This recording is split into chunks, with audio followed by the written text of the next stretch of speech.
اور ہم نے زمینوں پر بیٹھ کر تعلیم حاصل کی ہے. تربیت کا بڑا فقدان پایا جا رہا ہے, رٹا سسٹم موجود ہے. جی بالکل. اس سسٹم کو کیسے ختم کیا جائے؟ اس کے لیے تو بہت بہت بڑی انقلابی تبدیلی چاہیے ہمارے اپنے اندر, ہماری سوچ کے اندر, قوم کے اندر. جی تو وہ 32 سے مجھے تو ویسی کوئی نظر آ رہی نہیں.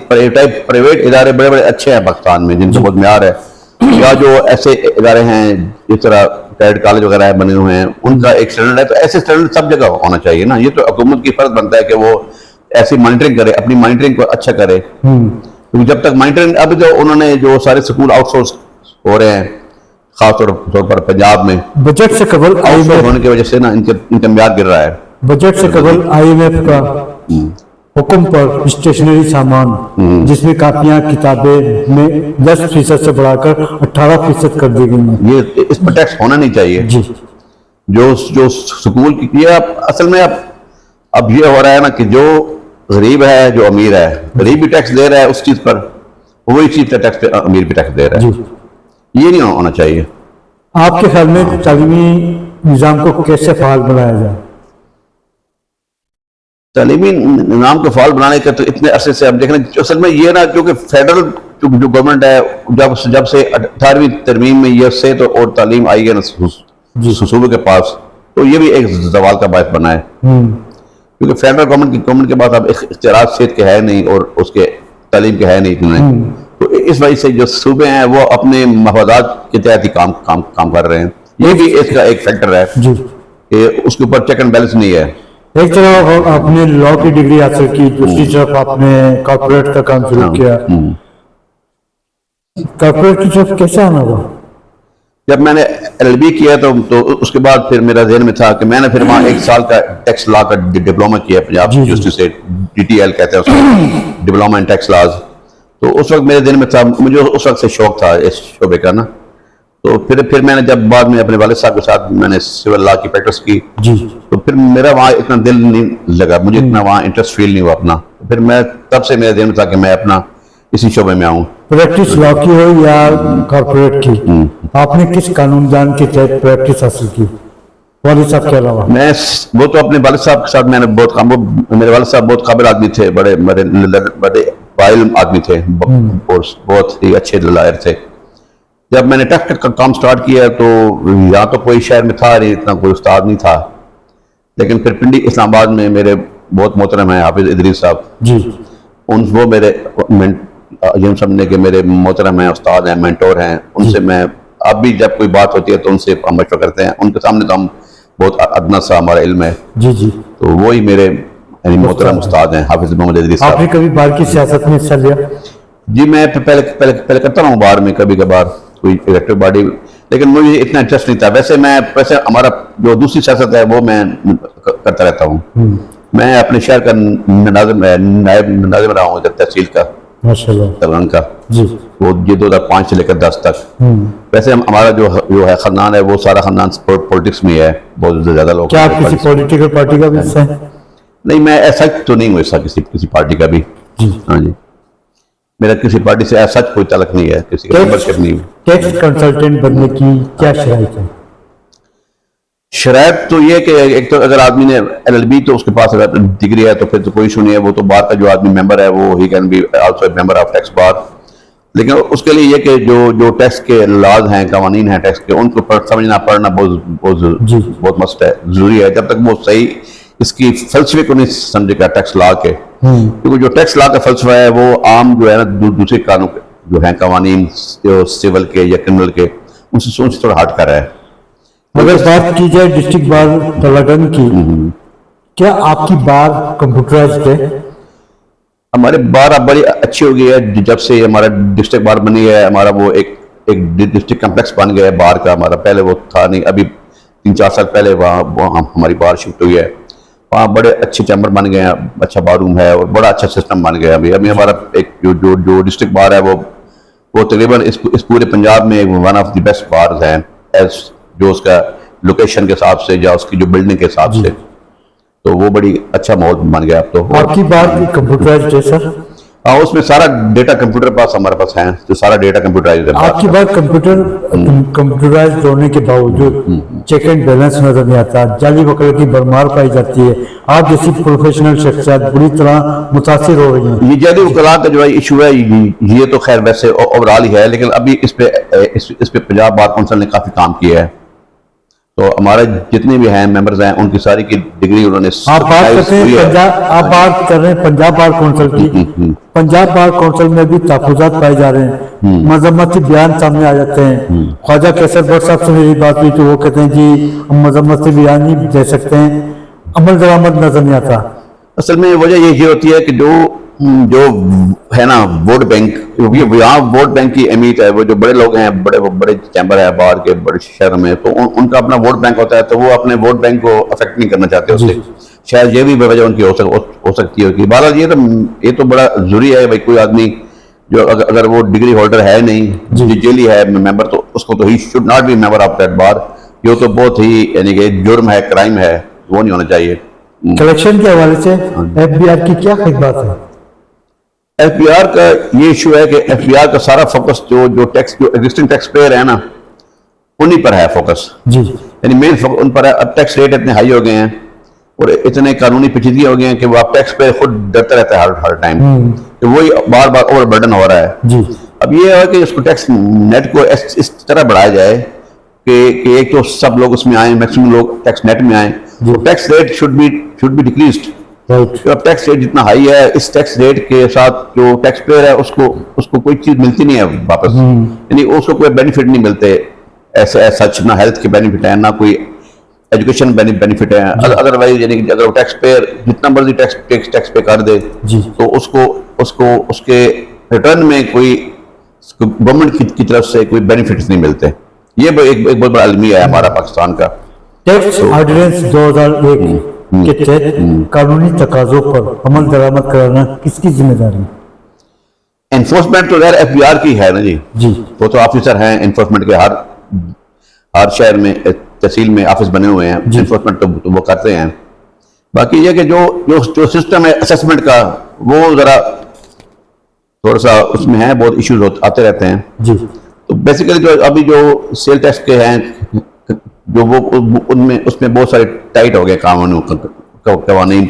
اصل میں چونکہ یہاں یہ ہوتا ہے کہ یہاں ہم بل حیثیت بل ایز اے نیشن ہم لوگ تھوڑے سے ڈس آنیسٹ بھی ہو گئے ہیں. تو یہاں جو لوگ فیک کام کرتے ہیں ان کا اثر، وہ چاہے ان کا نمبر، ان کا جو ہے ریشو، وہ چاہے 2% ہو، چاہے 3% ہو، چاہے 1% ہو، تو اس 2-3-4% کا امپیکٹ 95% پہ آتا ہے. بالکل. اب وہ جو قانون ہے وہ دن بدن ان کی وجہ سے قانون جو اچھے ٹیکس پیئر ہیں وہ بھی افیکٹ ہوتے ہیں. وہ بڑھ گئی ہیں. کلیکشن کے حوالے سے شارٹ فال کہاں، ذمہ دار کون؟ شارٹ فال تو یہ ہے کہ اصل میں جو ٹیکس ریٹ اتنا ہائی ہیں کہ لوگ ٹیکس دینے سے کتراتے ہیں. ٹیکس ریٹ کم ہونا چاہیے. فون سن لو ذرا ٹیکس کیوں نہیں جمع ہو رہا. ایک تو جو پاکستان میں بزنس انوائرمنٹ ہے وہ بہت ڈسکریج ہو رہا ہے ایز اے ہول پچھلے کچھ عرصے سے. کیونکہ اب دیکھیں جس طرح بجلی کی اتنی مہنگی ہو گئی ہے، کاسٹ آف پروڈکشن بہت بڑھ گئی ہے، جس کی وجہ سے نا ہماری پروڈکشن کم ہو گئی ہے. اب ایکسپورٹ ہماری کم ہو رہی ہیں. تو یہ سب شارٹ فال کی وجہ سے. ریٹرن فائلنگ کے حوالے سے بھی تحفظات پائے جاتے ہیں. ریٹرن فائلنگ کے تحفظات کو کیسے دور کیا جائے؟ ایک تو جو ہے نا اصل میں جو ریٹرن جو ہے نا پریکٹیشنر ہے نا، جو لوگ جیسے ہم لوگ پراپر پریکٹیشنر ہیں، ہم تو جو کام کریں گے وہ ٹیکس پیئر کے بینیفٹ میں بھی کریں گے اور اسٹیٹ کے بینیفٹ میں بھی کریں گے. ہم تو پرو ریونیو، آپ یوں سمجھ لیں، ہمارا جو ہوتا ہے مائنڈ سیٹ وہ یہ نہیں ہوتا کہ ہم گورنمنٹ ہم اسٹیٹ کو لاس پہنچائیں. ہم چاہتے ہیں کہ جو بندہ ہے وہ اپنا ڈیو ٹیکس دے. ہم اس میں we are the facilitator in this regard, in this way. ہم تو ایک برج بنتے ہیں اسٹیٹ کے اور ٹیکس پیئر کے درمیان. ہمارا تو کام ہوتا ہے کہ ٹیکس پیئر کو یہ بتانا کہ آپ کی انکم اتنی ہے، آپ کے لیے یہ بینیفٹ ہے، آپ اتنا ٹیکس دیں گے تو آپ کے لیے یہ بینیفٹ بنے گا. بالکل. لیکن یہاں یہ ہے, یہ ایشو بڑا بہت بڑا ہے ادھر پاکستان میں کہ یہاں جو ہے نان ٹیکنیکل جو ہے بندے ہیں وہ ہر جگہ بیٹھے ہیں, وہ اس طرح لوگوں کی نیل ریٹرنز وغیرہ یا بہت کم انکم شو کر کے ایسی ریٹرن فائل کرتے رہتے ہیں. کیا آپ کے خیال میں یہ اس کو چیک ہونا چاہیے. کیا آپ کے خیال میں چیف کمشنر سے لے کر انسپیکٹر تک کرپشن میں ملوث پائے جاتے ہیں؟ کرپشن تو پاکستان کا جنرل ایشو ہے, اور میں کوئی کسی ایک کو یا میں کسی ایک کے لیے میں ایسی بات نہیں کہہ سکتا نا کہ یہ فلاں کرپٹ ہے یا فلاں کرپٹ نہیں ہے. یہ تو it depends upon the person to person. اب ایک آدمی, بہت اچھے لوگ بھی ہیں میرے جانے والے, میرے جن کے ساتھ ہم نے کام کیا ہے, بہت انیسٹ لوگوں کے ساتھ ہم نے کام کیا ہے. تو یہ تو کرپشن تو یہ تو اپنے ایمان کی بات ہے نا, کہ جو آدمی بیٹھا ہے اگر وہ, لیکن اوور آل تو ٹھیک ہے. کرپشن تو پھر آدمی یہ نہیں کہہ سکتا. آپ کی نگاہ میں ٹیکس چور کون اور ٹیکس کہاں چوری ہوتی ہے؟ ٹیکس چوری تو ایک جنرل ایشو ہے نا, اس پہ آپ یہ کہیں گے صرف ٹیکس پیئر چور ہے. جی, یہ تو سسٹم کے فلاز کی وجہ سے سارا کچھ ہے. بالکل. اگر سسٹم ایسا ہو کہ اس میں لوگوں کے لیے ایک پیس آف مائنڈ ہو, ان کے لیے ایک سہولت ہو, سیکورٹی ہو, تو وہ تو ٹیکس دینے کو تیار ہیں ہم سب لوگ. پر لوگ اصل میں یہ کیونکہ وہ کہتے ہیں ہمیں اس میں نا ٹیکس ہم دکھو دے دیں, ٹیکس دے دیں, ہمیں اس میں ریٹرن کیا ملے گا. سر سسٹم میں کہاں خامیاں پائی جا رہی ہیں؟ سیلف اسسمنٹ سسٹم تو ٹھیک تھا, لیکن اصل میں وہی بات ہے نا کہ ٹیکس ریٹ اتنے ہائی ہونے ہیں نا, کہ ٹیکس ریٹ اتنے ہائی کہ لوگ ڈسکریج ہوتے ہیں. اب اتنا جس طرح کی اب مہنگائی ہو چکی ہے نا, اب اس اتنی مہنگائی میں جو ٹیکس کی جو 6 لاکھ کی ابھی جو ہے لمٹ ہے, تو میں سمجھتا ہوں اس کو اور بڑھنا چاہیے. اور ٹیکس ریٹ جتنے ہائی ہو گئے ہیں تو اتنا ٹیکس ریٹ کو اتنا ہائی نہیں ہونا چاہیے. ابھی جو ٹیکس ریٹ ہے وہ آپ یوں سمجھے کہ اگر آپ کی انکم ابو 1 کروڑ ہے تو آپ کا ٹیکس ریٹ 49.5 تک لگ جاتا ہے. اب یہ اتنا زیادہ ٹیکس جب لوگ دیں گے تو وہ اپنے لیے بچت کیا کریں گے, وہ اپنا آپ کاروبار کیسے گرو کریں گے. آپ کے خیال میں ٹیکس نہ دینے والوں کو نیٹ پہ کیسے لایا جائے؟ ایک تو سب سے بڑا مسئلہ جو FBR کا ہے نا, وہ ان کا گراؤنڈ پہ کام نہیں ہے. وہ سارا فوکس انہوں نے رکھا ہوا ہے IT پر, ود ہولڈنگ پر. اب ود ہولڈنگ کے جو ٹیکس ریٹ ہے وہ بھی انہوں نے جو ہے جو 36H کا ٹیکس ہے وہ پہلے 1% تھا for non filer, for filer, اور 2% تھا, 0.5 تھا فار نان فائلر, 1 تھا فار نان فائلر. اب ان کو 2.5 کر دیا ہے. اب اتنا یہ بھی تو ایک ڈسکریجمنٹ ہی ہے نا. یہ سارا ان کا فوکس ود ہولڈنگ پر ہے. ڈائریکٹلی ان کو ٹیکس پیئر کو اپروچ کرنا چاہیے ڈائریکٹلی. فائلرز اور نان فائلرز میں کیا فرق ہے؟ فائلرز اور نان فائلرز میں کیا فرق ہے؟ فائلر اور نان فائلر میں فرق یہ ہے کہ جو آدمی فائلر جب اس کا کیٹیگری آتی ہے تو اس کو مختلف قسم کے ٹیکس میں ریلیف ملتا ہے. ٹیکس ریٹ اس کے اوپر کم لگتا ہے, ڈفرنٹ ٹائپس کے ٹیکس. اگر وہ یعنی فار ایگزامپل وہ اگر پراپرٹی پرچیز کر رہا ہے تو اس کو ٹیکس ریٹ کم پڑے گا جو فائلر ہے, یا وہ گاڑی لے رہا ہے یا وہ کوئی سامان پرچیز کر رہا ہے اس کے اوپر ٹیکس ریٹ اس کو بینیفٹ ملے گا فائلر کو, نان فائلر کو. اب یہ تو گراؤنڈ پہ جو ہے نا FBR کا جب تک کام نہیں ہوگا. اب لوگ یہاں گراؤنڈ پہ بہت کچھ کر رہے ہوتے ہیں, لیکن وہ FBR کی وہاں ایکسیس ہوتی بھی ہے اور نہیں بھی ہوتی. وہ نیٹ پر کام کرنا چاہیے. نیٹ پر لانے کے لیے انسپیکٹر صاحبان ڈور ٹو ڈور جا کر اپنی خدمات انجام نہیں دے پا رہے ہیں. سبزی منڈیاں ہیں, فروٹ منڈیاں, غلہ منڈیاں, وہاں پر لے دے کے جو ہے معاملات حل ہو جاتے ہیں. کیوں؟ یہ تو ڈیپینڈ کرتا ہے جو آفیسر بیٹھا ہے, آفیسر کتنا ایفیشینٹ ہے. کیونکہ جو آفیسر ہے وہ اس نے ساری مانیٹرنگ کرنی ہے نا. اب آفیسر اگر ایفیشینٹ ہوگا وہ اپنے اسٹاف اس کو صحیح کام لے گا کہ وہ جائیں. اب لوگ یہاں اتنے بڑے بڑے بلڈنگ بنا رہے ہیں, پلازے بنتے ہیں, کاروبار بنا رہے ہیں, لیکن ان کی وہ پراپر طریقے سے ان کی اسسمنٹ نہیں ہوتی. ٹیکس نہ دینے والوں کی بھی قانون سازی موجود, جرمانے عائد کیوں نہیں کیے جاتے؟ میں جرمانے عائد کرنے سے تو آج تک کوئی مسئلہ حل نہیں ہوا. جرمانے کے نوٹس ایشو ہوتے رہتے ہیں. بیسیکلی تو یہ ایک موٹیویشن ہے قوم کی. اب وہ قوم جو ہے وہ سسٹم اچھا ہوگا تو قوم موٹیویٹ ہوگی. یہاں جو چونکہ وہ اوور آل ایک سسٹم بکھرا ہوا ہے پاکستان کا، سیاسی طور پر بکھرا ہوا ہے، معاشرتی طور پر بکھرا ہوا ہے. لوگ وہ نا وہ پیس آف مائنڈ میں نہیں ہے پاکستان میں ابھی، تنگ ہو چکی ہے عوام. کیونکہ وہ سسٹم جو ہے ان کو ان کے جو ہے سوچ کے مطابق نہیں ہے سسٹم. نئے سال میں ایف بی آر کو ہر صورت تقریباً 16 ارب ڈالر جمع کرنا ہے. ہدف کیسے مکمل ہوگا سر؟ یہ مشکل ہے جب تک ایکسپورٹ نہیں بڑھیں گی. اب امپورٹ جو ہے، اب جو لگژری آئٹم کی امپورٹ ہے وہ تو یہ کرتے جا رہے ہیں، جی. ٹھیک ہے نا. یہ نہیں ہونا چاہیے. اب یہاں جو ہے نا بزنس کو پروموٹ ہونا چاہیے. پاکستان میں بزنس پروموٹ کیسے ہوگا؟ بزنس پروموٹ جو ہوگا اب یہ 8 بجے دکانیں بند کر دے سارے لوگ، جی. اس کا کوئی مقصد نہیں ہے. اب پاکستان ایک گرم ملک ہے، یہاں ابھی تو 8 بجے تک تو لوگ باہر نہیں آ سکتے، اتنی گرمی ہوتی ہے. بالکل. یہ تو ویسے ہی ان نیچرل سا ہے کہ اتنا آپ بزنس کو اس طرح بند کر دیں، ٹھیک ہے نا. اب جب ان کا سیل کام ہوگی تو ان کی انکم بھی کام ہوگی. نیا بجٹ سازوں کے لیے بڑا چیلنج، چیلنجز کیا ہیں؟ چیلنج سب سے بڑا چیلنج تو یہ ہمارے جو اوپر ہے فارن ڈیٹ ہے، جو قرضہ ہے ہمارا، اور پھر جو آئی پی پیز کا ایشو ہے اس کو سالو نہیں کیا گیا پراپرلی، ڈیم نہیں بنائے گئے، ہماری بجلی بہت مہنگی ہو گئی ہے. اب ایکسپورٹ سب سے جو مین فیکٹر ہے ہمارا وہ ایکسپورٹ کا نہ بڑھنا ہے. جو سب سے وائٹل چیز ہے ہماری، سب سے وائٹل وہ ایکسپورٹ ہے. اس کے اوپر اس کو وہ تو الٹا کم ہو رہی ہے. فیکٹریاں کاروبار بند ہو رہی ہیں. کیوں بند ہو رہی ہیں؟ اس پہ شاید گورنمنٹ کا فوکس ہونا چاہیے، وہ ہے نہیں، مجھے نظر نہیں آ رہا. جیسا کہ ابھی آپ نے فرمایا پاکستان گرم ملک ہے، مئی جون جولائی اگست 4 ماہ گرم ہے. آپ کے خیال میں وفاقی بجٹ گرم ہوگا یا سرد ہوگا؟ جو حالات مجھے تو نظر آ رہے ہیں وہ تو مزید گرم ہوگا. جو پاکستان کے اکنامکل حالات ہیں جی، ان میں تو کوئی ریلیف عوام کے لیے تو مجھے نظر نہیں آتا کہ وہ حکومت کیسے دے گی ریلیف عوام کو. ملک میں سب سے زیادہ ٹیکس عوام اور تنخواہ دار طبقہ ادا کرتا ہے. آپ کیا سمجھتے ہیں کہ وفاقی بجٹ جو پیش کیا جا رہا ہے کل، وہ عوام کی امنگوں کے مطابق ہوگا اور تنخواہ دار طبقے کے مطابق ہوگا؟ یہ تو اب دیکھیں گے، جب بجٹ آئے گا تو پتہ چلے گا.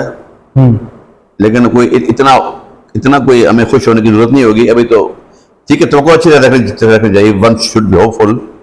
لیکن اب دیکھیں بجٹ آئے گا تو پتہ چلے گا کہ اس میں کیا کیا ہے. ابھی وہ ایک فکس ٹیکس کی اسکیم لا رہے ہیں، ایک کہ اس میں جو ہے جو چھوٹے تاجر حضرات ہیں، ریٹیلرز ہیں، ان کے لیے ایک فکس ٹیکس کی اسکیم لا رہے ہیں. ایف بی آر نے ماضی سے لے کے موجودہ وقت تک بے تحاشا اسکیمیں لانچ کی، جس میں ایک اسکیم آئی تاجر دوست برادری، وہ بری طرح فیل ہو گئی. اب لا رہے ہیں ٹریڈرز کے حوالے سے، ہول سیلرز اور دکاندار. جی بالکل. سالانہ 25,000 روپے مقرر کیا جا رہا ہے. آپ کیا سمجھتے ہیں کہ دکاندار ٹریڈ کر سکتے ہیں 25,000 سالانہ؟ اب یہ اسکیم تو پہلے ابھی تک آئے گی تو پتہ چلے گا. لیکن جو سامنے ابھی ہے معلومات وہ یہ ہے کہ 25,000 روپے انہوں نے جی سب ٹیکس کے علاوہ دینا ہوگا. جی. اب جو ایک دکاندار ہے، اب اس میں نا 2-3 قسم کے شعبے ہیں. ایک جو شعبے وہ ہیں جو ود ہولڈنگ ٹیکس آلریڈی پے کر رہے ہیں. کچھ شعبے ایسے ہیں کہ جو ود ہولڈنگ جن پہ نہیں ہے، مثلا اس طرح گارمنٹ سٹور ہے، کلاس سٹور ہے، شو سٹور ہے، اور اس طرح کے کچھ کاروبار ہیں کہ جن پہ جو اپنے سامان بائی کرتے ہیں ان پہ ود ہولڈنگ نہیں پے کرتے. باقی بہت سے آئٹم ہیں جس طرح جنرل سٹور کے آئٹم ہوتے ہیں، جس طرح وہ سگریٹ ہے، بیوریجز ہیں، سیمنٹ ہے، مختلف اور طرح کے ہیں جن پہ 236H چارج ہو رہا ہے. جی بالکل. تو وہ ود ہولڈنگ ٹیکس آلریڈی دے رہے ہیں، جیسے میڈیسن سٹور ہے، فارماسیوٹیکل ہے، فرٹیلائزر ہے، مختلف شعبے ہیں. تو وہ لوگ تو آلریڈی بہت سا ٹیکس پے کر رہے ہیں. اگر وہ ایک آدمی جس کی پرچیز ہے 1 کروڑ روپے، تو وہ تو 50,000 روپے اس نے tax pay already, he has paid already that amount of tax. وہ اگر اس کی 5 کروڑ کی پرچیز ہے تو وہ تو 2.5 لاکھ روپے ٹیکس پہلے اس نے پے کر دیا ہے. اب وہ 2.5 لاکھ روپے بھی اس نے ٹیکس پے ہی کر دیا. اگر اس کو آپ اس کا بینیفٹ نہیں دیں گے کہ اور 25,000 اور جمع کرائے، یہ پھر دیکھنا پڑے گا. جب اسکیم آئے گی تو دیکھنا پڑے گا کہ وہ اسکیم کیا واقعی اس کا کوئی رزلٹ نکلتا ہے کہ نہیں نکلتا. ملک میں کاروباری اعتماد کمزور، اعتماد کیسے بحال کیا جائے؟ اصل میں جو پاکستان کا جو ہے نا تاجر طبقہ یا جو ہمارے بزنس مین ہے، ان کا صرف ایک ہی ہے، یہ خوف ہوتا ہے ان کا، یار ٹھیک ہے آپ ہم سے ٹیکس لے لیں، ہمیں تنگ نہ کریں. یہ ان کا ان کی ایک سائیکی بن گئی ہے ہمارے پاکستان میں ٹیکس پیئر کی. خاص طور پر جو ہماری بزنس ہے کمیونٹی ہے ان کی سائیکی یہ بن گیا ہے ٹھیک ہے یار آپ ہم سے 10 کے بجائے 20,000 ٹیکس لے لیں لیکن ہمیں آسانی سے کام کرنے دیں, ہمیں پریشان نہ کریں, تنگ نہ کریں.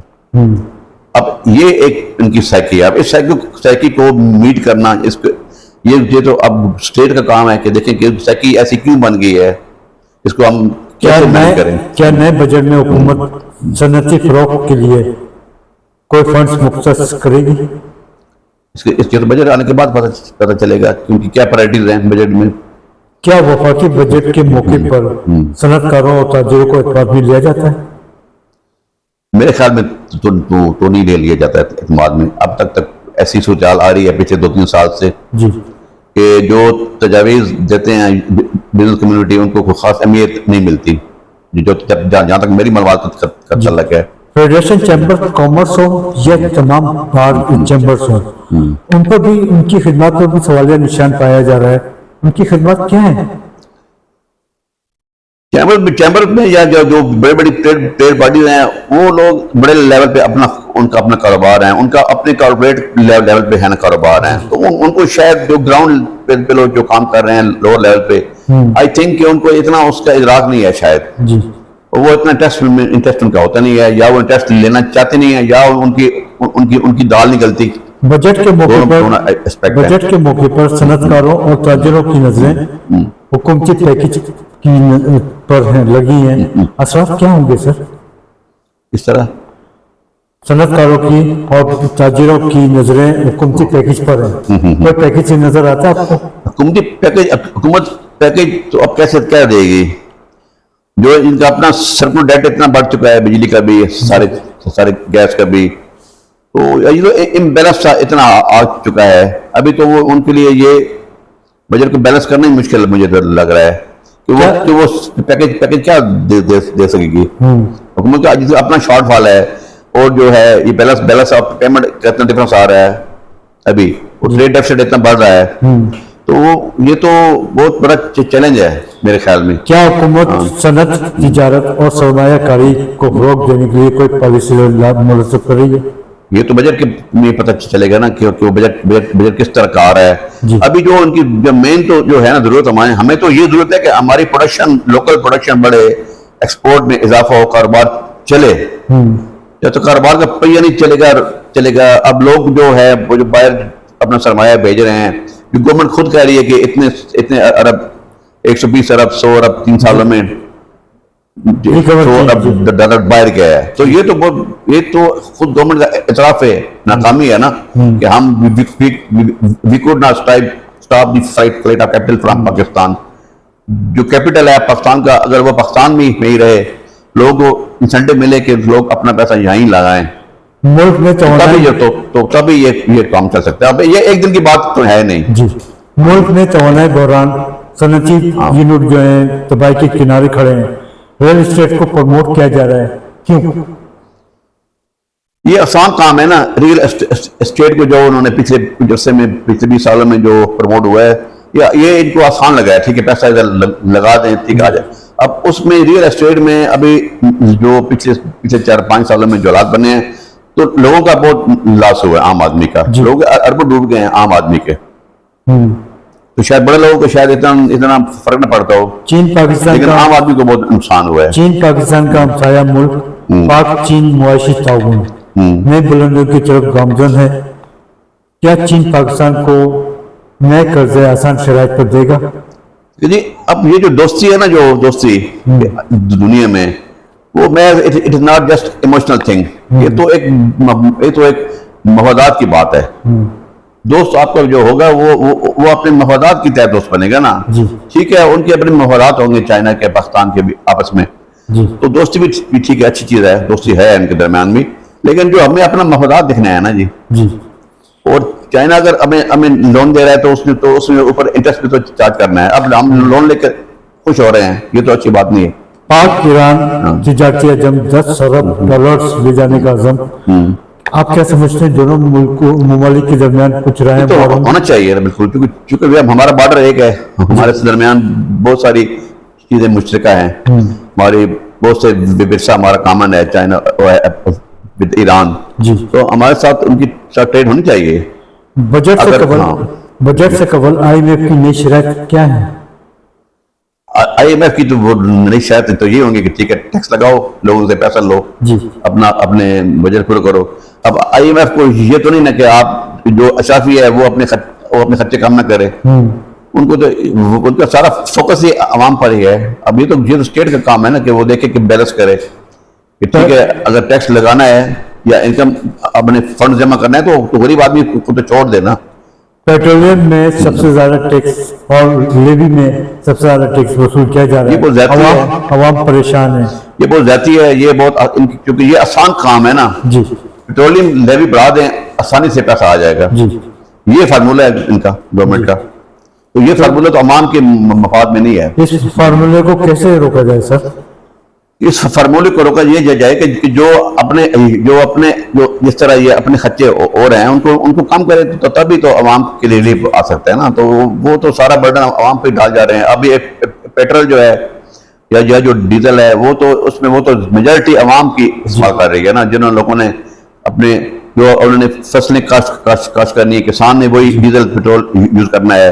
جو عام آدمی جو جس مزدور نے اپنے گھر سے جانا ہے مزدوری کے لیے، تو اگر اس کے پاس اس کا اتنا وہ ابھی اتنا کرایہ دے کر آتا ہے جی تو اس کی اتنی مزدوری نہیں ہے کہ جتنا وہ اپنا کرایہ پہ کرتا ہے، تو وہ لیوی کا امپیکٹ تو صرف عام آدمی پڑ رہا ہے نا. جی یہ تو غلط بات ہے نا. یہی تو مسئلہ ہے نا کہ وہ گورنمنٹ آسانی سے پیسہ کما لیتی ہے اس طرح. IMF کی نئی شرائط ہو یا ملکی قرضہ جات، حکومت سے وقت اپنے اخراجات میں کمی کیوں نہیں لاتی؟ یہی تو ان کا ایک المیہ ہے نا کہ اگر ہم بات کریں تو پھر وہ کہتے ہیں یہ شاید کہ یہ اسٹیٹ کے خلاف بات کر رہے ہیں. یہ تو ایک ہمارا حق ہے نا کہ ایک بینگ اے سٹیزن ہم دیکھیں کہ جو ہو رہا ہے کیا وہ دیٹ از فیئر، کیا وہ ٹھیک ہو رہا ہے، کیا وہ ہونا چاہیے اس طرح. جی تو ہمارا تو یہ میرا تو یہ موقف ہے کہ جو حکومت کے ایکسپینسز ہیں وہ خام خواہ کے اتنے بڑھ گئے ہیں، ان کو نہیں پڑھنا چاہیے. اب ہمارے سامنے یورپ ہے. جی یورپ کی کیا ہم مثالیں دیتے ہیں، جاپان کی، وہاں تو بڑی سمپل ہے ہر چیز. جی بالکل. خاص طور پر جو جتنی گورنمنٹ کے جو ہے سارے بڑے سمپل سے وہ اپنے گزار رہے ہیں سب کچھ. ملکی معیشت کی پائیدار ترقی کے لیے کیا حکومت ٹھوس حکمتیں تیار کری؟ حکومت کی جو پالیسی ہے وہ مجھے تو وہ ڈنگ ٹپاؤ ہی لگتی ہیں جو ابھی چل رہی ہیں. کیا صوبے پاکستان کی معیشت کے حوالے سے کوئی کردار ادا کر سکتے ہیں؟ ظاہر صوبوں کا مین کام ہے. جی جب تک وہ صوبے بھی اپنا رول پراپر طریقے سے ادا نہیں کریں گے تو ریونیو تو صوبوں کا اپنا بھی ریونیو ہے، وہ اپنا ریونیو خود جنریٹ کریں، برڈن فیڈرل پہ کم سے کم آئے. جی اور اصل میں وہ ہے ایکوٹیبل جو ہونا چاہیے، سسٹم ہونا چاہیے ایکوٹیبل، جو بدقسمتی سے پاکستان میں نہیں ہے. ایکوٹیبل جو ہے سسٹم ہے وہ نہیں ہے پاکستان میں ابھی تک. پاکستان کے اداروں میں خامیوں کے حوالے سے باتیں تو سب کرتے ہیں، ازالہ کرنے کو کوئی تیار نہیں ہوتا. کوئی تیار نہیں ہے اصل میں، کیونکہ وہ میرٹ کا فقدان ہو گیا ہے زیادہ پاکستان میں. جو بندے سیٹوں پہ بیٹھتے ہیں وہ کسی کی من پسند ہوتے ہیں، مرضی سے آتے ہیں مرضی سے جاتے ہیں، تو وہ کہتے ہیں ٹھیک ہے ہم نے اپنا ٹائم پاس کرنا ہے. وہ جب تک یہ سیکورٹی کسی افسر کو سیکورٹی نہیں کیونکہ نہیں ہوتی، وہ اس کو پتا ہے کہ میں اب یہاں سیٹ پہ اگر بیٹھا ہوں تو میں کسی کی وجہ سے بیٹھا ہوں، کل کو اور بندہ آ جائے گا وزیر مشیر تو میں ہٹ جاؤں گا. تو وہ اس کی جو ہوتی ہے پرائرٹی وہ اسی کو خوش کرتے رہتے ہیں. آپ کے خیال میں ملکی اداروں کو کیسے مضبوط اور فعال بنایا جائے اور کرپشن کا خاتمہ کیا جائے؟ پہلی بات تو یہ کہ اصل میں یہاں ہمارا جو ہے نا بیوروکریسی کا مس یوز یہ ان پولیٹیشین نے بہت کیا ہے جی 80s کے بعد سے. جو بیوروکریسی ہے وہ ان کے بیرونی ملک اس نے بہت کام کیے ہیں. ابھی جو مسئلہ یہ ہے کہ ابھی بیوروکریسی جو ہے وہ اتنی اسٹرانگ ہو گئی ہے کہ اب وہ ان کے قابو میں نہیں ہے. بالکل. اب وہ سیاستدانوں کے قابو میں نہیں ہے. اب یہ ایشو ہے. ایران سیاستدانوں نے اپنے آپ کو اتنا خود اپنا ویک کر دیا بہت انہوں نے، کیونکہ وہ ان کے پاس ویژن نہیں تھا. وہ اپنے مفادات کے لیے انہوں نے اپنے آپ کو خود ویک کر دیا. ایران امریکہ جنگ بندی پاکستان امریکہ سمیت دیگر ممالک کی نظروں میں کیا آپ سمجھتے ہیں IMF قرضہ جات ملک کی معیشت عافیہ صدیقی کیس کشمیر سمیت اپنی خارجہ پالیسی کو مضبوط بنانے میں پاکستان کامیاب ہوگا؟ اب اس وقت بہت گمبھیر صورتحال بن چکی ہے جی مختلف حوالوں سے. بہت مشکل صورتحال ہے پاکستان کے لیے. بڑی عقل مندی سے کام کرنا ہوگا جی اور قومی مفادات کو سامنے رکھ کے کام کرنا ہوگا. یہ بڑا مشکل مرحلے میں ہے پاکستان. آپ تلہ گنج کے عام شہری بھی ہیں. تلہ گنج کے عام شہریوں کے مسائل کیا ہیں؟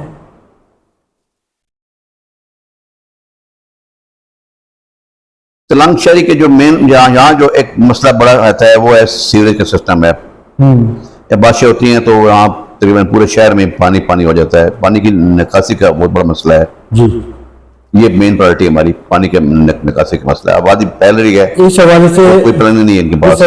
اس حوالے سے ضلع انتظامیہ اور صوبائی انتظامیہ کوئی ایسی پلاننگ ان کے پاس ہے نہیں, آج تک نہیں کی. پچھلے 20-30 سال سے یہ ایشو بنا ہوا ہے. جی جب بارش آتی ہے تو یہاں بہت سے ایریاز ہیں شہر کے. ویسے تو شہر ہمارا اونچی جگہ پر ہے, جی لیکن جو یہ شہر ہے خاص طور پر یہ جو ایریا جہاں ہمارا آفس ہے, جو اولڈ بس اسٹینڈ والا, یہاں سے اور یہ آگے تھوڑا سا یہاں پانی بہت جمع ہوتا ہے بارشوں کا. تو اس کی نکاسی کا ایشو ہے. کوئی ایسی پلاننگ آج تک ہوئی نہیں ہے کہ یہ مسئلہ حل کیا جائے. سیوریج سسٹم ایک پراپر سیوریج سسٹم بننا چاہیے. جی جی یہاں جو پہلے تھوڑے سے بنے ہیں وہ بالکل نااہل لوگوں نے بنائے ہیں اور کرپشن کی وہ نظر ہوئے ہیں. آپ کے شہر میں کرائم اور جرائم کی وارداتیں پائی جاتی ہیں؟ ہمارا نسبتاً ہمارے پاس کرائم کم ہے, کرائم کم ہے. کم ہے, نسبتاً کم ہے. لیکن اب جیسے آبادی بڑھ رہی ہے لوگ باہر سے بہت آتے ہیں. ابھی جیسے کہ آپ نے شروع میں فرمایا ابھی کہ سے سیکورٹی کے کیمرے لگ گئے ہیں تو امید ہے اس سے بہتری آئے گی. شروع میں آپ نے فرمایا تھا کہ آپ 15-16 سال سے آپ انڈیپینڈنٹ کام کر رہے ہیں. ہاں آپ کی کمپنی کا نام کیا ہے؟ جی, میرا آفس کا نام ہے ضیاء لا ایسوسیٹس. جی ہاں جی, اس ادارے کی کیا خدمات ہیں کلائنٹ کے حوالے سے؟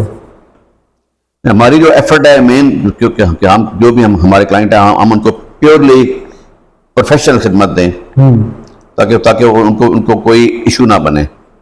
جن کے ایشو بنے ان کو ہم پیورلی پروفیشنل سروس دیں, جی آنیسٹی سے دیں اور ان کی بھرپور لیگل ہیلپ کریں. تو اللہ کا شکر ہے ہم کر رہے ہیں. میرے آفس کو بنے ہوئے تقریباً 26 سال ہو گئے ہیں. ماشاءاللہ 26 سال سے ہم کام کر رہے ہیں. تو اللہ کا بہت شکر ہے, لوگ ہمارے اقبال کرتے ہیں. میرے والد صاحب کا نام بھی بہت بڑا تھا, جی تو لوگ ہماری عزت کرتے ہیں, اس کی وجہ سے بھی عزت کرتے ہیں. کیا آپ کو کبھی حکومتی سطح پر کوئی پیشکش ہوئی؟